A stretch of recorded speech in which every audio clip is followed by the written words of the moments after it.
Hello students, હું છું Savaliya sir અને મારી YouTube channel Savaliya sir chemistry ટ્રેનરમાં આપનું સ્વાગત છે.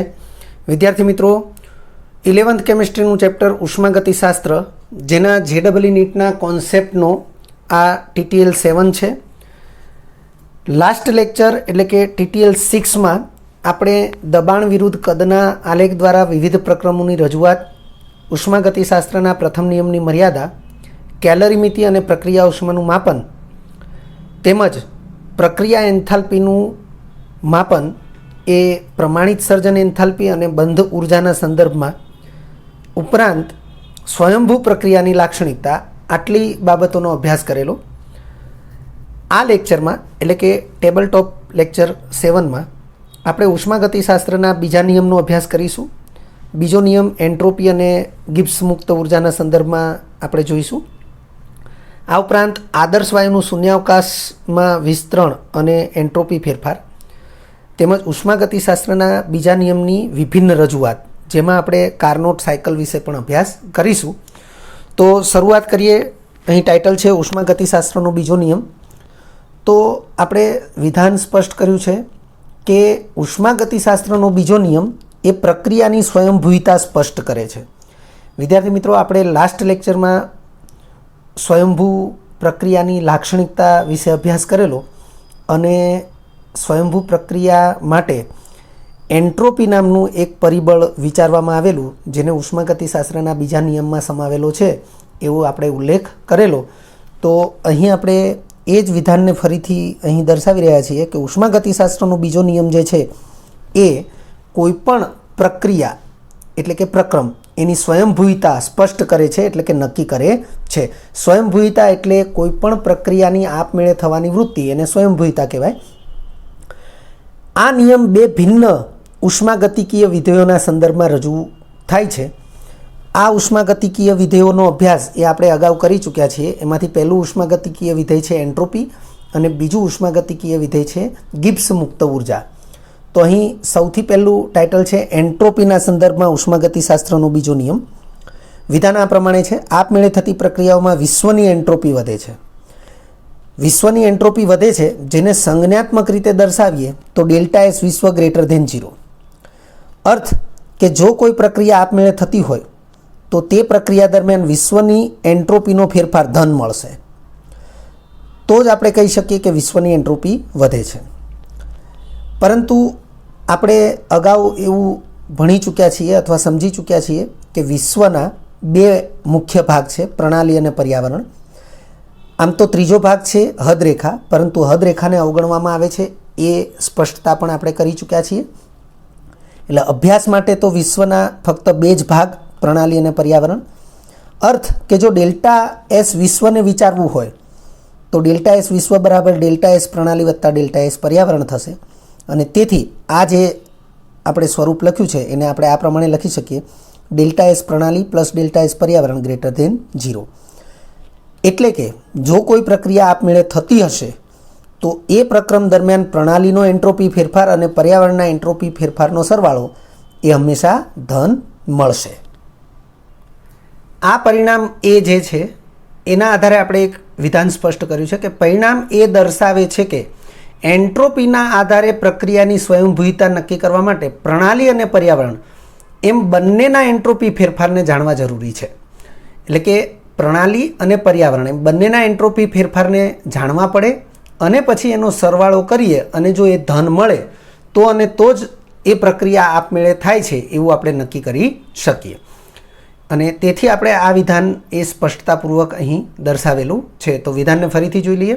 પરિણામ એ દર્શાવે છે કે એન્ટ્રોપીના આધારે પ્રક્રિયાની સ્વયંભૂતા નક્કી કરવા માટે પ્રણાલી અને પર્યાવરણ એમ બંનેના એન્ટ્રોપી ફેરફારને જાણવા જરૂરી છે.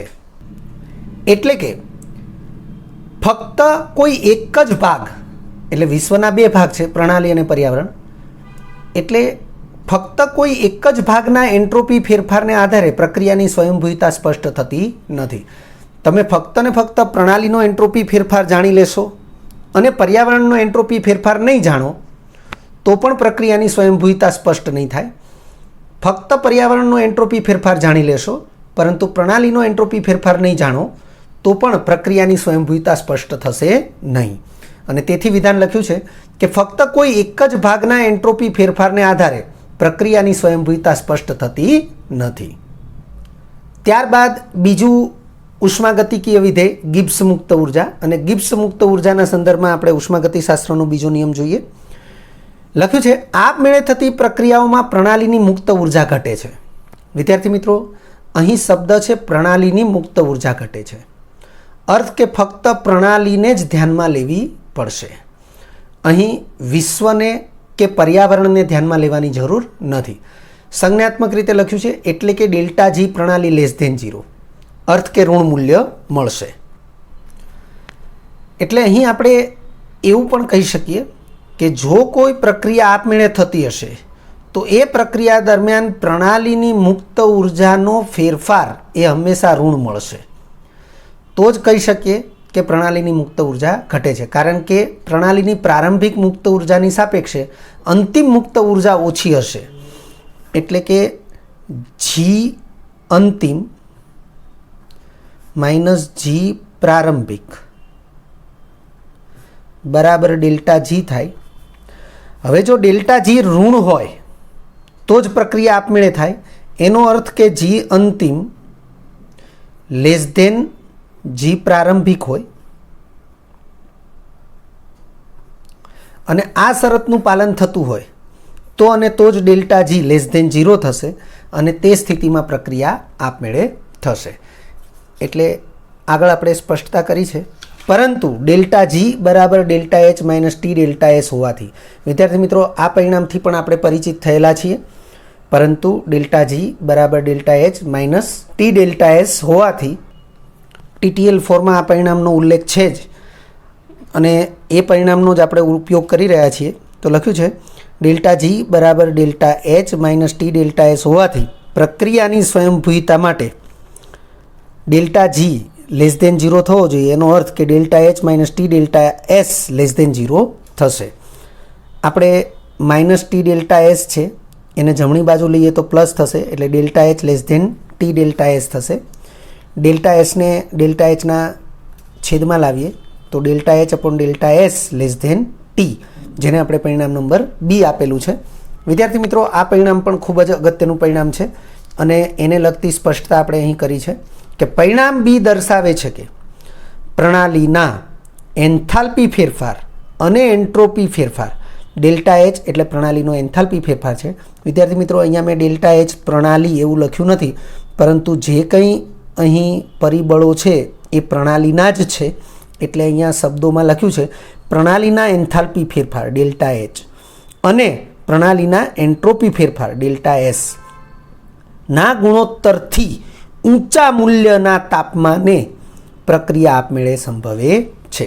એટલે કે આ ગુણોત્તરનું જે મૂલ્ય મળે એ મૂલ્યથી ઊંચા મૂલ્યનું તાપમાન હશે તો પ્રક્રિયા એ આપમેળે શક્ય બનશે અથવા આપમેળે થશે. ઉપરાંત અહીં સ્પષ્ટ થાય છે, આપણે હમણાં શરૂઆતમાં વાત કરીએ પ્રમાણે, કે ફક્ત પ્રણાલીની મુક્ત ઉર્જા ઘટે છે એવા શબ્દો જ છે. અર્થ કે પર્યાવરણ વિશે અથવા વિશ્વ વિશે વિચારવાની જરૂર નથી. એટલે અહીં એ બાબત પણ આપણે સ્પષ્ટ કરી છે. ઉપરાંત અહીં સ્પષ્ટ થાય છે કે પ્રક્રિયાની સ્વયંભૂતા જાણવા માટે ફક્ત પ્રણાલીની મુક્ત ઉર્જાનો ફેરફાર જ જાણવો જરૂરી છે. પ્રણાલી સિવાય અન્ય ભાગ એટલે કે પર્યાવરણના મુક્ત ઉર્જા ફેરફારને જાણવાની જરૂર રહેતી નથી. આનો અર્થ એમ થાય કે એન્ટ્રોપી ફેરફારના સંદર્ભમાં પ્રક્રિયાની સ્વયંભૂતા સ્પષ્ટ કરીએ એની સાપેક્ષે મુક્ત ઉર્જા ફેરફારના સંદર્ભમાં પ્રક્રિયાની સ્વયંભૂતા એ સરળતાથી સ્પષ્ટ થાય છે. કારણ કે એન્ટ્રોપી ફેરફારના સંદર્ભમાં જો પ્રક્રિયાની સ્વયંભૂતા સ્પષ્ટ કરવી હોય તો બંને ભાગ, પ્રણાલી અને પર્યાવરણ, એમ બંને ભાગની એન્ટ્રોપી ફેરફારને ધ્યાનમાં લેવી પડે. પરંતુ મુક્ત ઉર્જાના સંદર્ભમાં જો સ્વયંભૂતા સ્પષ્ટ કરવી છે તો ફક્ત ને ફક્ત પ્રણાલીની જ મુક્ત ઉર્જાનો ફેરફાર એ જાણવો જરૂરી બને છે. ઉપયોગિતા, ઉષ્માગતિશાસ્ત્રના બીજા નિયમની ઉપયોગિતા. વિદ્યાર્થી મિત્રો, અહીંયા આપણે ઉષ્માગતિશાસ્ત્રના બીજા નિયમની ઉપયોગિતાને અલગ અલગ ક્રમથી દર્શાવેલી છે. પહેલા ક્રમમાં લખ્યું છે પ્રક્રિયાની સ્વયંભૂતા જાણી શકાય છે, તો એ આપણે ઉપર જોઈ લીધેલું છે. બીજા નંબરે લખ્યું છે કે જે સ્વયંભૂ પ્રક્રિયા છે એ સ્વયંભૂ પ્રક્રિયાના સંતુલન અચળાંકનું મૂલ્ય પણ આપણે આ ઉષ્માગતિશાસ્ત્રના બીજા નિયમને આધારે મેળવી શકીએ છીએ. અહીં આપણે એક સૂત્ર દર્શાવેલું છે. આ સૂત્રથી આપણે પરિચિત છીએ જ. ડેલ્ટા જી અંશ બરાબર -2.303 RT log KC. વિદ્યાર્થી મિત્રો, આ જે KC છે એ સંતુલન અચળાંક છે. જો દ્રાવણોની સાંદ્રતાને ધ્યાનમાં રાખવામાં આવી હોય તો એ સંતુલન અચળાંક KC કહેવાશે. અને વાયુરૂપ પ્રણાલી હશે તો ઘટક વાયુઓના આંશિક દબાણને અનુલક્ષીને અહીં સંતુલન અચળાંક KP થશે. એ બાબતને આપણે મૌખિક ધ્યાનમાં લઈએ છીએ. એટલે KC અને KP એવા બે પ્રકારના સંતુલન અચળાંકો આપણે વિચારી શકીએ છીએ. ત્રીજા નંબરની ઉપયોગિતા છે વીજ રાસાયણિક કોષ દ્વારા થતા વિદ્યુત કાર્યની ગણતરી પણ ઉષ્માગતિશાસ્ત્રના બીજા નિયમ દ્વારા થઈ શકે છે. જેના માટેનું સૂત્ર આ પ્રકારનું છે. ડેલ્ટા જી અંશ બરાબર -W મેક્સિમમ. મેક્સિમમનો અર્થ થાય મહત્તમ, એટલે ઇઝ ઇક્વલ ટુ -W મહત્તમ. આનો અર્થ એવો થાય કે પ્રણાલીની મુક્ત ઉર્જામાં થતો ઘટાડો એ પ્રણાલી દ્વારા થતા મહત્તમ કાર્ય જેટલું હોય છે. પ્રણાલી દ્વારા થતા એટલે કાર્યની નિશાની ઋણ છે, કારણ કે પ્રણાલી દ્વારા કાર્ય થાય તો કાર્યનું મૂલ્ય ઋણ લેવામાં આવશે. એટલે શબ્દો એ ફરીથી આપણે ધ્યાનમાં લઈએ કે આપમેળે થતી પ્રક્રિયાના મુક્ત ઉર્જામાં થતા ઘટાડા અને તે પ્રક્રમ દ્વારા અથવા તે પ્રણાલી દ્વારા થતા મહત્તમ કાર્ય એ બંને સમાન હોય છે. ઇઝ ઇક્વલ ટુ -W વિદ્યુત, કારણ કે વીજ રાસાયણિક કોષ દ્વારા જે કાર્ય થશે એને W વિદ્યુત, W ઇલેક્ટ્રિક એ પ્રકારે દર્શાવવામાં આવશે. અને W વિદ્યુત જે છે એ NFE અંશ સેલ જેટલું હોય છે. એટલે ડેલ્ટા જી અંશ બરાબર -NFE અંશ સેલ થશે, જ્યાં E અંશ સેલ બરાબર પ્રમાણિત કોષ પોટેન્શિયલ. વિદ્યાર્થી મિત્રો, આ જે પરિણામ D છે એ પરિણામ એ તમારે 12 સાયન્સની અંદર વિદ્યુત રસાયણ ચેપ્ટર એની અંદર પણ ઉપયોગી પરિણામ છે. અને E અંશ સેલ પ્રમાણિત કોષ પોટેન્શિયલ એના વિશે વિસ્તૃત માહિતી અથવા વિસ્તૃત અભ્યાસ એ પણ તમારે વિદ્યુત રસાયણ ચેપ્ટરની અંદર જ અભ્યાસ કરવામાં આવશે. ત્યાર પછીનું ટાઇટલ છે આદર્શ વાયુનું શૂન્યાવકાશમાં વિસ્તરણ અને એન્ટ્રોપી ફેરફાર. વિદ્યાર્થી મિત્રો, આપણે આદર્શ વાયુના અનુસંધાનમાં TTL 3 એટલે કે ટેબલ ટોપ લેક્ચર નંબર 3 એની અંદર આપણે આદર્શ વાયુના વિવિધ પ્રકારના કદ ફેરફારને અનુરૂપ કાર્યના સૂત્રોની ચર્ચા કરેલી છે. તો આપણે આ ટોપિકને સમજતા પહેલાં એકવાર TTL 3ને રિપીટ કરી લેવો જરૂરી છે, કારણ કે એવી અમુક અગત્યની જે બાબતો છે એ પણ ત્યાં આપણે નોંધેલી છે અને ત્યાં આપણે ધ્યાનમાં રાખવા જેવી બાબતોને વધારે સ્પષ્ટતાથી એ ભારપૂર્વક પણ કહેલી છે. તો શરૂ કરીએ. પહેલું વિધાન લખ્યું છે આદર્શ વાયુનું શૂન્યાવકાશમાં વિસ્તરણ થવું એ એક સ્વયંભૂ પ્રક્રમ છે. અહીં શૂન્યાવકાશને લીધે, શૂન્યાવકાશ છે એટલે દબાણ P બરાબર 0 થશે. એટલે અહીં શૂન્યાવકાશને લીધે P બરાબર 0 હોવાથી આપણે કાર્યનું સૂત્ર જાણીએ છીએ W બરાબર P ડેલ્ટા V. તો હોવાથી હવે વિદ્યાર્થી મિત્રો અહીં -P ડેલ્ટા V આપણે લખી શકીએ છીએ, કારણ કે કદ વધશે કે કદ ઘટશે એટલે કે પ્રણાલી દ્વારા કે પ્રણાલી ઉપર કોઈ પણ રીતે કાર્ય થશે, પરંતુ એ -P ડેલ્ટા V પ્રકારનું જ હશે એવી સ્પષ્ટતા પણ આપણે કરેલી જ છે. પરંતુ માઇનસ હોય કે ન હોય કોઈ ફરક પડતો નથી, કારણ કે P બરાબર 0 છે અને અહીંયા 0 એપ્લાય થશે એટલે કાર્ય W બરાબર 0 થશે. ઉપરાંત આ પ્રક્રમ દરમિયાન વાયુ ઉષ્મા મેળવતો કે ગુમાવતો નથી, તેથી Q બરાબર પણ 0 થશે. તેમજ તે અપ્રતિવર્તી પ્રક્રમ હોવાથી, કારણ કે આપણે અહીંયા એવું વિચારીએ છીએ કે ભાઈ કોઈ વાયુ પાત્રમાં વાયુ ભરેલો છે, આદર્શ વાયુ, અને એને શૂન્યાવકાશ કરેલા પાત્ર સાથે જોડી અને એ વાયુને પ્રસરવા દેવામાં આવે તો એ આપમેળે પ્રસરશે, પરંતુ એ જે ઘટના છે એ અપ્રતિવર્તી છે એટલે કે રિવર્સિબલ નથી. અને તેથી આપણે જે Q ઇઝ ઇક્વલ ટુ 0 વિચારીએ છીએ, Q irreversible is equal two 0 એવી આપણે સંજ્ઞા સ્પષ્ટ કરીએ છીએ. તો Q બરાબર 0 છે, W બરાબર 0 છે, એટલે ઉષ્માગતિશાસ્ત્રના પ્રથમ નિયમનું જે સ્વરૂપ છે ડેલ્ટા U બરાબર Q પ્લસ W એમાં ક્યુ બરાબર 0, ડબલ્યુ બરાબર 0 એને લાગુ પાડીએ તો આંતરિક ઉર્જાનો ફેરફાર પણ શૂન્ય થશે. એટલે વિદ્યાર્થી મિત્રો, આપણે TTL 3ની અંદર પણ આ બાબતની સ્પષ્ટતા કરેલી જ છે કે આદર્શ વાયુનું શૂન્યાવકાશમાં વિસ્તરણ થાય તો ડેલ્ટા યુ બરાબર 0 રહેશે. પરંતુ જો આ પ્રક્રમ પ્રતિવર્તી હોય, અપ્રતિવર્તી હોય ત્યાં સુધીની વાત અહીંયા પૂરી થઈ ગઈ, પરંતુ જો પ્રતિવર્તી હોય તો પ્રસરણ દરમિયાન વાયુનું કદ વધતું હોવાથી એન્ટ્રોપીમાં ફેરફાર થાય છે. વિદ્યાર્થી મિત્રો, આપણે એ બાબતને ખાસ યાદ રાખીશું. એને કેવી રીતે સમજી શકાય કે એન્ટ્રોપી વધી? તો એના માટે એન્ટ્રોપી એટલે શું? તો એન્ટ્રોપી એટલે અવ્યવસ્થાનું માપદંડ અથવા પ્રણાલીમાં રહેલી અવ્યવસ્થા. ધારો કે આપણે આજે કદ પ્રસરણ થાય અને એના કારણે એન્ટ્રોપીમાં ફેરફાર થાય અથવા કદ પ્રસરણ થાય તો એન્ટ્રોપી વધે. એને કઈ રીતે સમજી શકીએ? તો આ પાત્રની અંદર એક વાયુ ભરેલો છે. વાયુ એક રંગવિહીન વાયુ છે, આપણે એવું વિચારી લઈએ તો વાયુનો કોઈ પણ પાર્ટિકલ આપણને દેખાશે નહીં. પરંતુ આપણે સમજવા માટે એવું વિચારી લઈએ કે વાયુના એક પાર્ટિકલને આપણે ચીપિયાથી પકડ્યો અને એને કોઈ ડાર્ક અથવા કાળી માર્કરથી એને ડાર્ક કરી દીધો. એટલે એ જે વાયુ પાર્ટિકલ છે, કણ છે, એ હવે આ કાળા રંગનો થઈ ગયો અને એને ફરીથી પાછો આપણે આ વાયુ ભરેલા પાત્રમાં છોડી દીધો. હવે વાયુ અહીંયા ભરેલો છે અને અહીંયા શૂન્યાવકાશ છે. હવે જ્યારે આ વાલ્વ ખોલી નાખવામાં આવે તો આ વાયુનું પ્રસરણ એ શૂન્યાવકાશમાં થશે એટલે અહીંયા થશે. તો હવે એન્ટ્રોપી કઈ રીતે વધશે? તો જ્યારે વાલ્વ ખોલ્યો નથી ત્યારે આ જે કાળા રંગથી માર્ક કરેલો જે વાયુ કણ છે એ ફક્ત આટલા વિસ્તારમાં જ મળી આવશે. એટલે આટલા વિસ્તારમાં ગમે ત્યાં, એનો મતલબ એન્ટ્રોપી મર્યાદિત છે. પરંતુ જ્યારે એને ખોલી નાખવામાં આવે ત્યારે આ વાયુ એ પ્રસરીને અહીંયા જશે.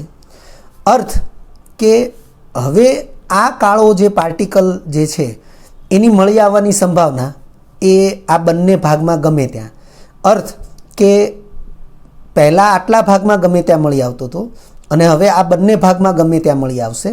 એનો અર્થ કે વાયુનું પ્રસરણ થયું, કદ વધ્યું તો એની જે સ્થાનની અનિશ્ચિતતા છે એ વધી, અર્થ કે એન્ટ્રોપી વધી. એટલે આપણે એમ કહી શકીએ કે આ પ્રક્રમ પ્રતિવર્તી હોય તો પ્રસરણ દરમિયાન વાયુનું કદ વધતું હોવાથી એન્ટ્રોપીમાં ફેરફાર થાય છે. એન્ટ્રોપીમાં આમ જોઈએ તો વધારો થાય છે એવું કહી શકાય. પ્રતિવર્તીનો અર્થ એવો થાય કે આ કણ અહીંયા ગયું એમ ફરી પાછું અહીંયા પણ આવી શકે, ફરી પાછું અહીંયા પણ જઈ શકે. આ કન્ડિશનમાં એન્ટ્રોપી વધે છે એવું આપણે કહી શકીએ. જો અપ્રતિવર્તી હોય તો આ કણ એકવાર અહીંયા જતું રહ્યું પછી અહીંયા ન આવે તો પછી જે એની એન્ટ્રોપી હતી એ એઝ ઇટ ઇઝ રહેશે, કોઈ વધારો કે ઘટાડો થશે નહીં. પરંતુ જો પ્રતિવર્તી હોય તો એન્ટ્રોપીમાં ફેરફાર થાય છે, એટલે કે એન્ટ્રોપીમાં વધારો થાય છે એવું કહી શકાય. આપણે n મોલ વાયુના પ્રતિવર્તી વિસ્તરણ દરમિયાન વાયુએ મેળવેલી કે ગુમાવેલી ઉષ્મા એનું સૂત્ર અહીંયા આપણે દર્શાવ્યું છે. એ સૂત્રને આપણે સ્વીકારી લઈશું. Q રિવર્સિબલ બરાબર nRT ln V2/V1. વિદ્યાર્થી મિત્રો, આ ln છે એને લોગમાં કન્વર્ટ કરવું હોય તો કરી શકાય, એ આપણે જાણીએ છીએ. પછી લખ્યું છે પરંતુ પ્રતિમોલ વાયુ માટે, હવે પ્રતિમોલ વાયુ માટે વિચારવું હોય તો n એ વાયુની મોલ સંખ્યા દર્શાવે છે, ત્યાં n બરાબર 1 લેવું પડે. તો n બરાબર 1 લઈ લઈએ તો સૂત્રમાં હવે nના સ્થાને 1 દર્શાવીએ કે ન દર્શાવીએ કોઈ ફરક પડતો નથી. એટલે Q રિવર્સિબલ બરાબર RT ln V2/V1 થશે. T તાપમાન, એને જો Q રિવર્સિબલના છેદમાં લાવી દઈએ તો Q રિવર્સિબલ અપોન T બરાબર R ln V2/V1 થશે. નિયત તાપમાને આપણે આવું કરી શકીએ કે Q રિવર્સિબલના છેદમાં T લઈએ અને Q રિવર્સિબલ અપોન T એ ડેલ્ટા S છે, એટલે ડેલ્ટા S બરાબર R ln V2/V1 એવું આપણે લખી શકીએ. હવે lnના બદલે આપણે લોગ વિચારીએ તો 2.303 લોગ એવું થશે. R એઝ ઇટ ઇઝ રહેશે, લોગ V2/V1 થશે અને પરિણામ નંબર 2 આપ્યું છે. ખૂબ જ ઉપયોગી પરિણામ છે. એટલે જો આદર્શ વાયુનું શૂન્યાવકાશમાં એ પ્રતિવર્તી વિસ્તરણ થતું હોય તો એન્ટ્રોપી ફેરફાર ડેલ્ટા S બરાબર 2.303 આર લોગ V2/V1 એ પ્રકારે દર્શાવી શકાય. પરંતુ નિયત તાપમાને બોઇલના નિયમ મુજબ P1V1 બરાબર P2V2 માટે V2/V1 બરાબર P1/P2 થશે અને તેથી પરિણામ 2 છે એમાં V2/V1 ને બદલે P1/P2 લખીએ તો ડેલ્ટા એસ બરાબર 2.303 R log P1/P2. આ પરિણામ પણ ખૂબ અગત્યનું પરિણામ છે. એટલે પરિણામ 2 અને પરિણામ 3 એ ખૂબ જ અગત્યના પરિણામ છે. MCQ માટે પણ એ અગત્યના છે. ત્યારબાદ ટાઇટલ છે અચળ દબાણે થતો એન્ટ્રોપી ફેરફાર. જેમાં નિયત તાપમાને થતો એન્ટ્રોપી ફેરફાર કહી શકીએ. એમ અચળ દબાણે થતો એન્ટ્રોપી ફેરફાર, તો એના માટેનું સૂત્ર આપણે સ્વીકારી લેવાનું છે ડેલ્ટા SP. અહીંયા સ્મોલ p જે લખ્યો છે એ અચળ દબાણનો ઉલ્લેખ કરે છે. Delta SP is equal two 2.303 CP log T2/T1, જ્યાં CP એ અચળ દબાણે ઉષ્મા ક્ષમતા છે. આપણે એનાથી પરિચિત થયેલા છે. વિદ્યાર્થી મિત્રો, અહીં જ્યાં પણ V1, V2, P1, P2, T1, T2 એમાં નંબર 1 એ પ્રારંભિક સ્થિતિ માટે છે અને નંબર 2 એ અંતિમ સ્થિતિ માટે છે. જેમ કે અહીંયા V1 એટલે પ્રારંભિક કદ, V2 એટલે અંતિમ કદ, P1 એટલે પ્રારંભિક દબાણ, P2 એટલે અંતિમ દબાણ, T1 એટલે પ્રારંભિક તાપમાન, T2 એટલે અંતિમ તાપમાન. એ જ પ્રમાણે અચળ કદે થતો એન્ટ્રોપી ફેરફાર. હમણાં જે પરિણામ હતું અચળ દબાણે થતો એન્ટ્રોપી ફેરફાર, એવી રીતે આ છે અચળ કદે થતો એન્ટ્રોપી ફેરફાર. ડેલ્ટા એસ બાજુમાં સ્મોલ v એ અચળ કદનો ઉલ્લેખ કરે છે.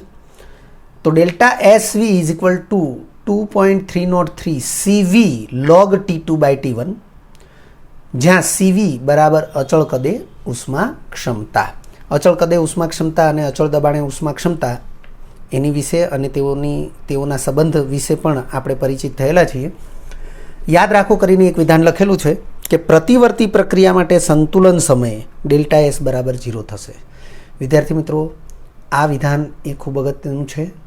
પ્રતિવર્તી પ્રક્રિયા માટે સંતુલન સમયે ડેલ્ટા એસ બરાબર 0 થશે, એટલે કે સંતુલને એન્ટ્રોપી ફેરફારનું મૂલ્ય 0 થશે. ઉષ્માગતિશાસ્ત્રના બીજા નિયમની વિભિન્ન રજૂઆત. આપણે NCERT અભ્યાસ મુજબ ઉષ્માગતિશાસ્ત્રના બીજા નિયમની જે રજૂઆત છે એ ફક્ત એન્ટ્રોપી ફેરફાર અને મુક્ત ઉર્જા ફેરફારના સંદર્ભમાં જ જોયેલી છે. પરંતુ અહીં કેટલીક અન્ય પ્રકારે પણ રજૂઆત આપેલી છે અને એ રજૂઆત પણ આપણે જાણવી જરૂરી છે. ક્યાંક તમને કેમિસ્ટ્રી સિવાય ફિઝિક્સમાં પણ તમે ઉષ્માગતિશાસ્ત્રનો અભ્યાસ કરો તો તમને એ પ્રકારની રજૂઆતથી પરિચિત થવા મળે. અને તમામ પ્રકારની રજૂઆત છે એ સરવાળે એક જ નિર્દેશન કરે છે, એટલે બધી રજૂઆત એકબીજાની સમાનાર્થી છે એમ પણ કહી શકાય. તો એ પ્રકારની રજૂઆત જે છે એમાં સૌથી પહેલી છે કેલ્વિન રજૂઆત. આપણે ફક્ત વિધાનથી પરિચિત થવાનું છે. લખ્યું છે પર્યાવરણના સૌથી નીચા તાપમાન કરતાં પણ પ્રણાલીનું તાપમાન નીચું લઈ જવા માટે પ્રણાલી પર કરવા પડતા કાર્યને સાબિત કરવું શક્ય નથી. વિધાન ખૂબ જ સરળ છે અને ખૂબ જ સરળતાથી સમજી પણ શકાય છે કે આપણે આ વિશ્વમાં એ કોઈ પણ સ્થાનને લઈએ અને એ સ્થાન કે જે સૌથી નીચામાં નીચું તાપમાન ધરાવે છે અને એ નીચા તાપમાન કરતાં પણ જો પ્રણાલીનું તાપમાન નીચું લઈ જવું હોય તો એ પ્રણાલી પર જે કંઈ કાર્ય કરવું પડે એ કાર્યને ક્યારેય સાબિત કરી શકાતું નથી. કારણ કે એ પ્રકારનું જે કાર્ય આપણે કરીશું એ પ્રકારનું કાર્ય એ ઉષ્મા વિનિમય એ દર્શાવશે નહીં, અથવા એ પ્રકારના કાર્ય માટે ઉષ્માનો વિનિમય માપી શકાશે નહીં. ત્યાર પછી છે સેલ્સિયસ રજૂઆત. આને અંશ સેલ્સિયસ રજૂઆત પણ કહેવાય. ઠંડી પ્રણાલી તરફથી સાપેક્ષમાં ગરમ પ્રણાલી તરફ ઉષ્માનું વહન આપમેળે શક્ય નથી. સનાતન સત્ય વિધાન છે.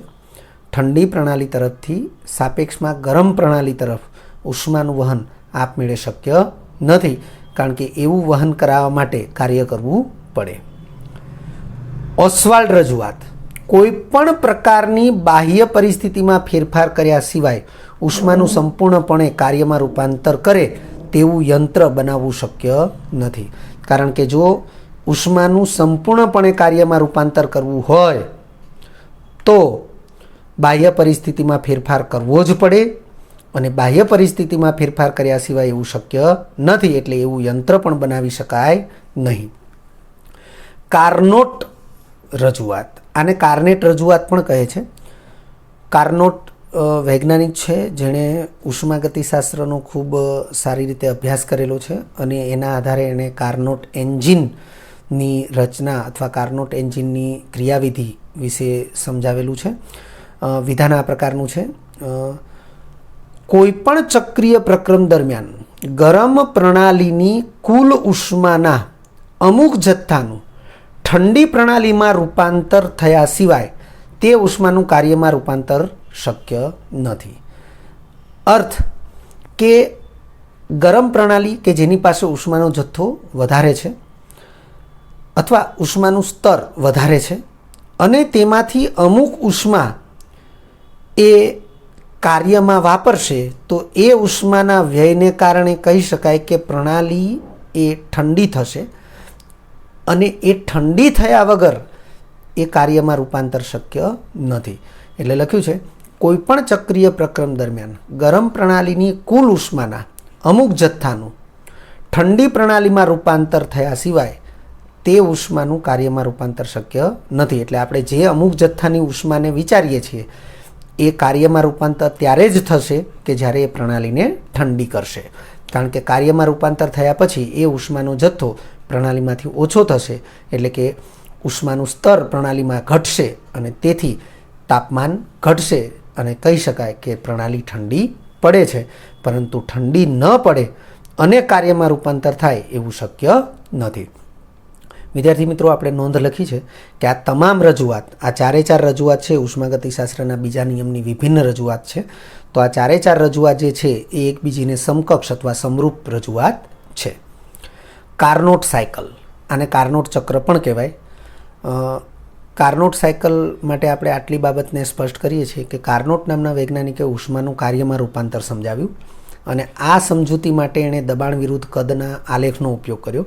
અને એ જે દબાણ વિરુદ્ધ કદનો આલેખ છે એ ચક્રીય આલેખ છે, અને તેથી તેને કાર્નોટ સાયકલ અથવા કાર્નોટ ચક્ર તરીકે ઓળખવામાં આવે છે. એટલે લખ્યું છે કે કાર્નોટ નામના વૈજ્ઞાનિકે ઉષ્માનું કાર્યમાં રૂપાંતર સમજાવ્યું. તેણે દબાણ વિરુદ્ધ કદનો આલેખ રજૂ કર્યો જે ચક્રીય હોવાથી તેને કાર્નોટ સાયકલ અથવા કાર્નોટ ચક્ર કહે છે.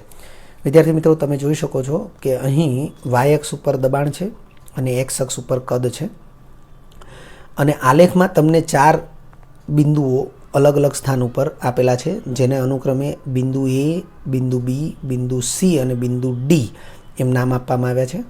બિંદુ એ ત્યાં દબાણ અને કદના જે મૂલ્ય છે એને પીએ અને વીએ કીધેલા છે. એવી રીતે અનુક્રમે બિંદુ બી, સી અને ડી માટે પણ દબાણ અને કદના મૂલ્યો એ ત્યાં દર્શાવેલા છે. બિંદુ એથી બિંદુ બી સુધી જે પણ આલેખ છે એ સમતાપી પ્રસરણ દર્શાવે છે. બિંદુ બીથી બિંદુ સી જે આલેખ છે એ સમોષ્મી પ્રસરણ દર્શાવે છે.